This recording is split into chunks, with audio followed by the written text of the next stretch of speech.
Good afternoon, class. Let's start the next topic, that is the centralization and decentralization. Okay. Up to now we had learned about the delegation. अब तक हम लोगों ने किसके बारे में पढ़ा? डेलीगेशन के बारे में. अब हम लोग पढ़ेंगे सेंट्रलाइजेशन एंड डिसेंट्रलाइजेशन के बारे में. Now centralization means keeping the things within few hands. ठीक है. Centralization refers to concentration of power or authority in few hands only. That means only with the top level management. मतलब power सिर्फ top level of management के हाथ में ही रहना, उसको centralise कहते हैं, सेंट्रलाइजेशन. डिसेंट्रलाइजेशन मतलब काम को मिलजुल कर करना, मतलब सारे managers whether they are the top level और द मिडिल लेवल और द लोअर लेवल, कोई भी मैनेजर होंगे तो सबको मिलजुल के काम करना. ठीक है. ये डिसेंट्रलाइजेशन होता है. सेंट्रलाइजेशन मीन्स पावर कुछ हाथों में ही पावर का होना. फॉर फिर hand that means for the top level, for example top level. Okay. Decentralization means work को बांट के करना. डिसेंट्रलाइजेशन और डेलीगेशन एक हिसाब से एक ही जैसा है, लेकिन फिर भी दोनों में डिफरेंस है. ठीक है. सो डिसेंट्रलाइजेशन मीन्स काम को सारे लोगों में बांट के करना, तो ये होता है decentralization. Just see the definition of decentralization. Decentralization can be defined as even and systematically distribution of authority.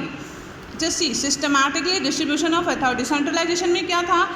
Authority in few hand. Centralization में क्या था?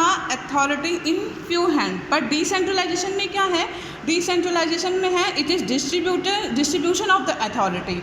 Distribution of the authority at every level of management. हर एक level के management में authority को distribute करना, it is known as the decentralization. ठीक है. Under decentralization every employ working at different level get some share in the authority.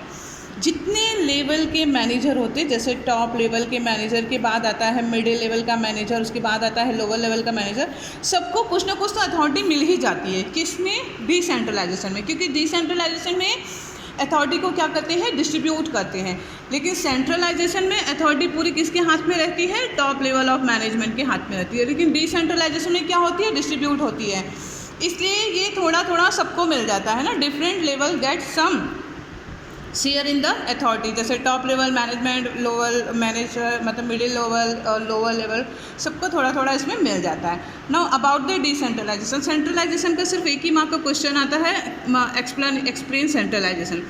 Decentralisation से 1 mark का भी क्वेश्चन आता है, 3 मार्क का आता है, 5 मार्क का आता है, 6 मार्क का आता है. ठीक है. तो 1 मार्क का क्वेश्चन होगा what do you mean by decentralization. और अगर 3 मार्क का क्वेश्चन है तो हमको एक तो इसका मीनिंग तो लिखना ही लिखना है, लिटिल बिट बढ़ा के लिखना है. जैसे it involve delegating authority throughout all level of organisation.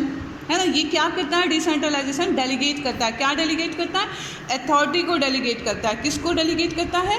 All level of organization. Organization के हर लेवल में डेलीगेट होता है. ठीक है. Number 2, places the decision making authority to the nearest point of action. मतलब ये आराम से डिसीजन ले सकता है. क्यों पता है? क्योंकि डेलीगेशन के समय क्या था पता है? डेलीगेशन और डिसेंट्रलाइजेशन में यही दोनों फ़र्क है. डेलीगेशन और डिसेंट्रलाइजेशन में यही फ़र्क है. डेलीगेशन में क्या था? सुपीरियर जो होता था वो वर्क ट्रांसफ़र कर देता था. किसको? सबॉर्डिनेट को. अब सबॉर्डिनेट उसको पूरा करे, कैसे नहीं कर रहा है, क्या डिसीजन ले रहा है, क्या डिसीजन नहीं ले रहा है. सुपीरियर अपने आप को फ्री समझ लेता था कि now I am free, the whole work will be completed by the subordinate. ये क्या था? ये डेलीगेशन था. But in a decentralization superior work transfer नहीं करता, मिल के करता है. सबॉर्डिनेट के साथ में मिल के करता है. देखो दोनों में बहुत फ़र्क है ना. डेलीगेशन में क्या था? डेलीगेशन में सुपीरियर वर्क ट्रांसफ़र कर देता था. किसको? सुपीरियर सबॉर्डिनेट को ट्रांसफ़र कर देता था. लेकिन इसमें क्या है? इसमें दोनों मिल के करते. सुपीरियर ट्रांसफ़र नहीं करता, सबको ऐड कर लेता, सबको बुला लेता है, सबके साथ मिलकर खुद भी करता है. तो इनको कोई भी डिसीज़न लेने में बहुत आसानी होती है. ये डिसीज़न के बहुत नियरेस्ट होते हैं. क्यों नियरेस्ट होते हैं? क्योंकि सुपीरियर साथ में है ना. इनको डिसीजन लेने में लिटिल बिट प्रॉब्लम होती है, क्योंकि इनको ये लगता है पता नहीं सुपीरियर को ये अच्छा लगेगा या नहीं लगेगा. लिटिल बिट इनके माइंड में ये क्वेश्चन होता है कि पता नहीं सर को ये अच्छा लगे या नहीं लगे, मैं डिसीजन तो ले रहा हूँ. लेकिन यहाँ पर डिसीजन कहाँ रहता है?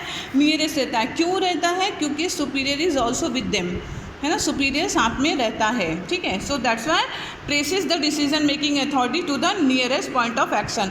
जो ये डिसीजन मेकिंग अथॉरिटी है वो नियरेस्ट ही रहता है. Now pushes the decision making authority down the chain of command. ये पुश करता है किसको? डिसीजन मेकिंग अथॉरिटी को. डिसीजन मेकिंग अथॉरिटी कौन है? Top level management. Down to the chain, ये टॉप लेवल को कहता है कि कनेक्ट होइए. किससे कनेक्ट होइए? पुश करता है मिडिल लेवल से, और मिडिल लेवल से किससे कनेक्ट हो? और स्मॉल लेवल और लोअर लेवल. तो ये पुश करता है कौन? डिसेंट्रलाइजेशन, कि सारे लेवल्स को डाउनवर्ड चलिए, सारे लेवल्स को मिला के चलिए. ये कौन करता है? ये डिसेंट्रलाइजेशन करता है. तो 1 मार्क और 3 मार्क का क्वेश्चन क्लियर हो गया. नाउ 5 मार्क्स और 6 मार्क्स में जो क्वेश्चन आता है that is the differentiate between decentralization and delegation. ठीक है, the differentiate between decentralization and delegation. That questions are of 5 marks and 6 marks that we will discuss in the next video.